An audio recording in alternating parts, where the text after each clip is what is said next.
গৰম কৰো যদিও তেওঁৰ আঙুলিটো এনেকৈ চাওঁ সেইটো ৰঙা হ'ব লাগে টিপি দিওঁ সেইটো নীলা হৈ যায় নাকৰ ফুটাটো নীলা হৈ যায় উঠখন মানুহটো ৰঙা এনেকৈ এনেকৈ থাকে নহয় ৰঙা লিপষ্টিক লগোৱাৰ নিচিনা হৈ থাকে উঠখন আস্তে আস্তে নীলা হৈ আহিছে মই তেতিয়া মানে কৈছোঁ দাদা এইটো কি হৈ আছে ইফালেতো CPR দি আছে পেটটো ফুলি আহিছে ইফালে ভৰিটোৰ নখটো ৰঙা হৈ আছে মই যিমান পাৰোঁ ভগৱানক মাতি আছোঁ কান্দি আছোঁ আৰু একো কৰিব পৰা নাই ঘূৰি দিলে মই যে ঘূৰিব দিলোঁ ঘূৰিলে ঘূৰাৰ পিছতে ফচকৈ এনেকৈ নাকি দিয়াৰ মুখেদি বগা ফেন টাইপ ওলাইছে বমি নহয় ফেন টাইপ ওলাইছে তাৰ মই ফেনটো দেখি ভয় খালোঁ লগে লগে বমি কৰি দিলে বমিটো বিয়েৰ গুণাইছে তাৰ আগত বিয়েৰ এটা খাইছিল সেইটো মই নিজে দেখিছোঁ ওপৰত ইয়াকখনত আমি পানীত নামাৰ আগতে সৰু বিয়েৰ এটা লৈ খাই আছিল আৰু মাংস এপিচ খাইছিলে সেই মাংস পিচ আৰু বিয়েৰটো তেতিয়া ওলাই গৈছে আৰু বিয়েৰ গুণাইছে মানে পানীটোৰ ওপৰত যে পৰিছে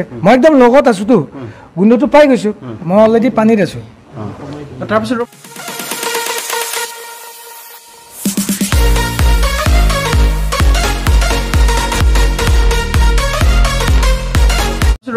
তাৰপিছত কি হ'ল আচলতে তাৰপিছত দাদা পানীত গুচি গ'ল তেওঁ যিহেতু উইদাউট মানে তেতিয়া নামি গ'ল নামি যাওঁতে মই দেখা পোৱা নাই মই পানীত আছোঁ তেতিয়া কোনোবা এজনে ওপৰৰ পৰা ক'লে যে দাদা জেকেট নিপিন্ধাকৈ গৈছে অলপ চাবি তেতিয়া মই চালোঁ যে দাদা দেখোন আইলেণ্ডটোৰ ফালে আহি আছে মই তাৰ ছাইডেদি এনেকৈ মই অপজিট ছাইডত আছিলোঁ আৰু মই ৰিটাৰ্ণ আহি আছোঁ দাদাক যেতিয়া ক'লে জেকেটটো নিপিন্ধাকৈ যে মই চালোঁ হয় জেকেটটো নিপিন্ধাকৈ ধুনীয়াকৈ সাঁতুৰি আহি আছে আৰু লগত এজন আছাম এছ'চিয়েশ্যনৰ মানুহ সি জেকেট পিন্ধি সাঁতুৰি আহি আছে দাদাৰ লগত অলপ মানে 1 মিটাৰ 2 মিটাৰ ডিষ্টেঞ্চত আহি আছে দাদাক মই তাৰ পৰাই চিঞৰিছোঁ দাদা নালাগে এইফালে নাহিব ইমান দূৰ আহিব নালাগে আপুনি জেকেটটো পিন্ধা নাই ভাগৰি যাব মানুহটো এনেও টায়াৰ্ড সাঁতুৰিব জানে আপুনি কিন্তু আপুনি ইমান দূৰ আহি এইটো প্ৰুফ কৰিব দৰকাৰ নাই যে ইমান ডাঙৰ ছুইমাৰ মই কৈ আছোঁ মোৰ ফালৰ পৰা মই যিমানখিনি পাৰোঁ ক'বলৈ মই কৈছোঁ দাদাই শুনা নাই আহি আছে জবৰদস্তিকৈ লাষ্টত মানিলে যে য়েছ মই ৰিটাৰ্ণ হ'ম ৰিটাৰ্ণ হৈও দিলে দাদা বেক হৈ গ'ল বেক হৈ যাওঁতে দাদা যেতিয়া বেক হৈ গ'ল বেক হৈ যাওঁতে মই দাদা একদম কাষত খালি ধৰা নাই কাষত আছোঁ ধৰি দিলে বেয়া পাই যাব পাৰে ন ঘপকৈ মোক কিয় ছাপৰ্ট দিছ মই জানো ন দাদা অলপ সেনেকৈ থাকে ন নধৰিবি মই জানো মই জাষ্ট দাদাক ফ'ল' কৰি আছোঁ দাদা এনেকৈ ফ্ল'ট কৰি পেলাই এনেকৈ থাকি গ'ল অকণমান টাইম 1 ছেকেণ্ডতকৈ অলপ বেছি মোৰ যে সাঁতোৰা মানুহে যে এনেকৈ কেতিয়াবা ফ্ল'ট হৈ যায় ন তাৰপিছত আকৌ সাঁতুৰিব মই যে এইটো হ'ল যেতিয়া 1 ছেকেণ্ডতকৈ বেছি হ'ল মই এনেকৈ ধৰি দাদাক তলৰ পৰা দাঙি দিয়া নিচিনা কৰিলোঁ দাঙি দিওঁতে মূৰটো এনেকুৱা হৈ পেলাই নাকেদি বগা আৰু মুখেদি বগা পানী ওলাই গৈছে ফেন টাইপ ওলাই দিছে সাঁতুৰি আছে ঘূৰি দিলে মই যে ঘূৰিব দিলোঁ ঘূৰিলে ঘূৰাৰ পিছতে ফচকৈ এনেকৈ নাকি দিয়াৰ মুখেদি বগা ফেন টাইপ ওলাইছে বমি নহয় ফেন টাইপ ওলাইছে তাৰ মই ফেনটো দেখি ভয় খালোঁ লগে লগে বমি কৰি দিলে বমিটো বিয়েৰ গুণাইছে তাৰ আগত বিয়েৰ এটা খাইছিল সেইটো মই নিজে দেখিছোঁ ওপৰত ইয়াকখনত আমি পানীত নামাৰ আগতে সৰু বিয়েৰ এটা লৈ খাই আছিল আৰু মাংস এপিচ খাইছিলে সেই মাংস পিচ আৰু বিয়েৰটো তেতিয়া ওলাই গৈছে আৰু বিয়েৰ গুণাইছে মানে পানীটোৰ ওপৰত যে পৰিছে মই একদম লগত আছোঁতো গোন্ধটো পাই গৈছোঁ গাটো পৰিছে মোৰ মই চব বিয়েৰটো ওলাইছে অ'কে এতিয়া চাগে ভালে হৈ যাব তাতে চৰচনি খোৱাৰ নিচিনা গেছ টাইপ ওলাই গৈছে চাগে কেতিয়াবা ষ্টুডিঅ'টো এনেকুৱা কৰে হিকটি মাৰি মাৰি কেতিয়াবা বমি কৰি দিয়ে বমি কৰিলে অলপ পিছত এনেকৈ থাকে ঠিক লাগিছে মই কিয় অকণমান ভাত খাওঁ খুৱাওক এতিয়া ষ্টুডিঅ'ত তেনেকৈ কওঁ শুনো একো নাই পানী অকণমান খাওঁ এই বুলি কৈ থাকে মই যে একেই ছেইম এনেকুৱাই হৈছে কিন্তু মই যে ছাপৰ্ট দি উঠালোঁ যে দাদাৰ কোনো এফৰ্ট নাই বমিটো কৰাৰ পিছত দাদাক মানে যদি মই প্ৰেছাৰটো এইফালে গৈছে দাদা মূৰটো এনেকৈ গৈছে ইফালে দিলে মূৰটো এনেকৈ গৈছে আগত দিলে এনেকৈ গৈছে তেতিয়া মই ভয় খাই পেলাই চিঞৰিছোঁ তাৰ আগলৈকে ওপৰৰ পৰা ইয়াকৰ মানুহে যে কৈ আছে শেখৰ অ'কে কৈ আছে মই যে ইট ইজ অ'কে কাৰণ মই ধৰিলোঁ তাক যাব নিদিলোঁতো মোৰ কাৰণে মই ছাকচেছ মানে তেওঁলোকে যে কৈ আছে নালাগে যাবলৈ পানী কিমান আছে নাজানো সেইটো বহুত পানী তলটো আমি ঢুকি পোৱা নাই মানে যদি মই প্ৰেছাৰটো এইফালে গৈছে দাদা মূৰটো এনেকৈ গৈছে ইফালে দিলে মূৰটো এনেকৈ গৈছে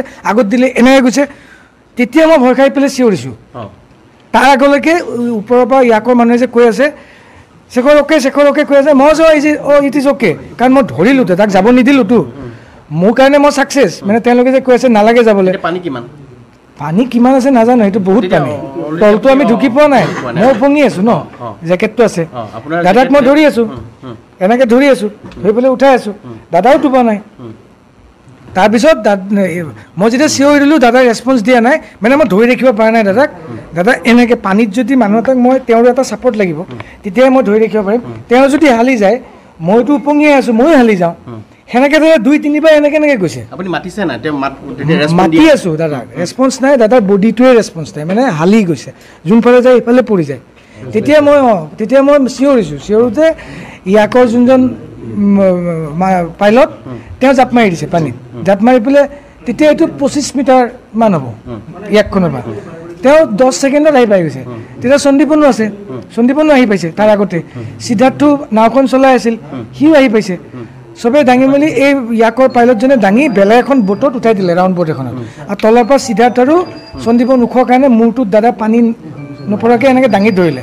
আৰু আমাক অলপ ছাইডত থাকিব দিলে। আমি 2জন আছিলোঁ আৰু 3জন আছিলোঁ। আমি দুজন অলপ চাপৰ, আমি কেইজনে যদি ধৰোঁ তেতিয়া এই বোটখন আগবাঢ়ি নাযায়, মানে প্ৰেছাৰটো বেছি পৰি যায়। আমি তাতে বহি দিলোঁ, বহি দিয়া নাই, পানীতে উপঙি থাকিলোঁ। গ'ল পিছে পিছে আমিও আহিছোঁ। আহি লগালগ দাদাক ইয়াকখনত উঠাই সন্মুখৰ এইখিনি বাৰাণ্ডা টাইপ আছিল, মানে ইয়াকখনৰ কাঠৰ এনেকুৱা ফ্লটিং, তাতে পেলাই ভৰিটো মানে আধা বাহিৰতে ওলাই আছিল।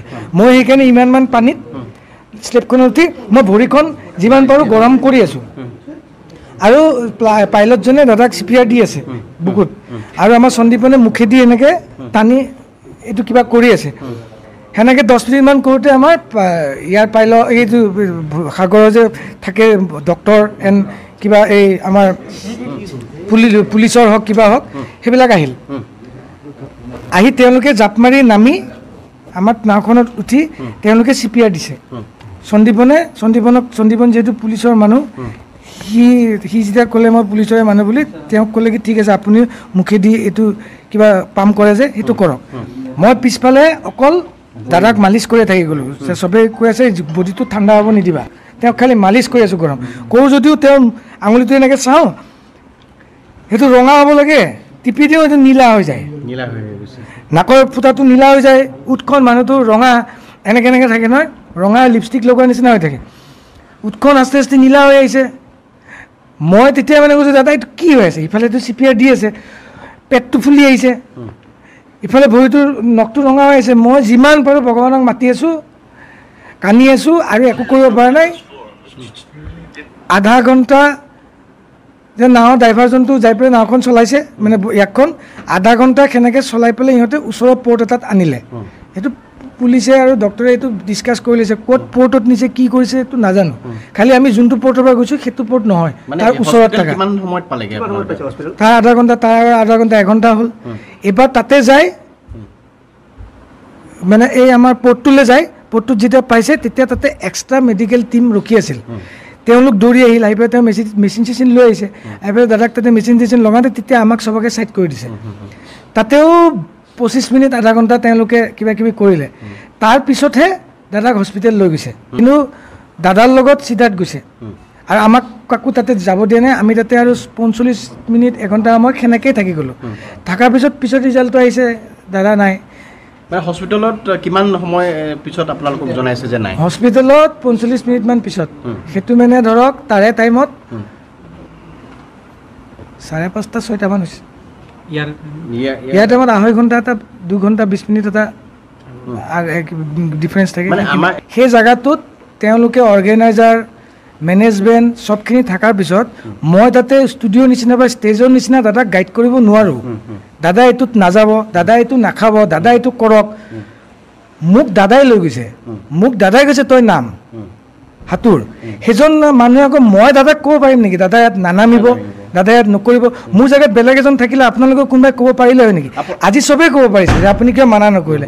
মই মানা কৰিম, বাকী আৰু 16-14জন মানুহ আছে, চবেই যদি তাত জোচ দিব, মোৰ ঘৰতো তাতে পৰিব নেকি? আৰু মুখে উল্টা কৈ আছে, সেই পানীত নুডুব, সাগৰৰ পানীত উঠি আহিবি। জাপ মাৰি দিছে তেওঁ। মইতো বহিয়ে থাকিলোঁ সেই ফ্লটিং বোটখনত, মানে বেডখনত। কিন্তু সিদ্ধাৰ্থই মানা নকৰিলে, সি জনাৰ পিছতো একদম চাগে মানা কৰা নাই, সেইকাৰণে দাদা গৈছে।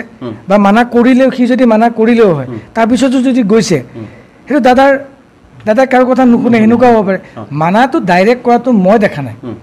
তাৰপিছত দাদাই ধুনীয়াকৈ সাঁতুৰিলে, সাঁতুৰি পেলাই তাতে যে এনেকৈ শুই দিয়া নিচিনা হ'ল। তেতিয়া আমাক চবকে কৈ আছে উদ্দেশ্যি পেলাই যে বঢ়িয়া লাগে ইয়াতে শুই, এইটো যে এনেকৈ শুই দিছোঁ একদম বিচনাত থোৱাৰ নিচিনা লাগে, দেখিছ নুডুবে, এতিয়া নুডুবে ওপৰে যে এইটো নুডুবে।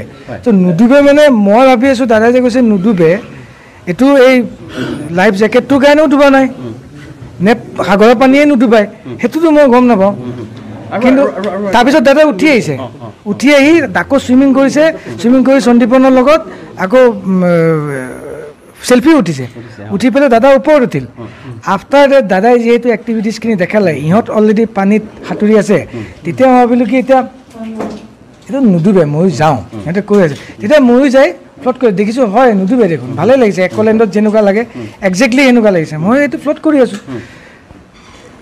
এটা টাইমত মই ফ্লট কৰি কৰি এই আইলেণ্ডটোৰ ফালে এনেকৈ গৈ থাকিলোঁ গতিকে দাদা তেতিয়া কিন্তু হেৰিত আছে ইয়াকৰ ওপৰত আছে ইয়াকৰ ভিতৰত আছে চ' ইয়াকত থাকোঁতে মই দাদাক দেখি থকা নাই সিদ্ধাৰ্থক দেখিছোঁ বোট এখন চলাই আছে সিদ্ধাৰ্থৰ লগত দেৱজিৎ বুলি আছাম এছ'চিয়েশ্যনৰ মানুহ এজন আছে সন্দীপন দাদাৰ লগত আছে ইয়াকৰ ওপৰত মই আছোঁ ফ্লটিং কৰি ওপৰত আৰু ভিতৰত ডাইৰেক্ট দেখা নাপায় ন ইয়াকখনৰ ভিতৰত অলপ 30 মিটাৰ দূৰৰ পৰা দেখা নাপায় কোনে কিন্তু আছে মানুহ দাদা তাতে আছে এতিয়া ভিডিঅ'টো যোনটো ওলাইছে সেইটোতে দেখা পাইছোঁ দাদা তাতে খালী গা বহি আছে লগত কেইজনমান মানুহ বগা যে পিনে এইকেইজন আছাম এছ'চিয়েশ্যনৰ মানুহ তেওঁলোকে দাদাক কিবা জেকেটটো পিন্ধাই দিব বিচাৰিছে দাদাই কিবা নিপিন্ধো বুলি কৈছে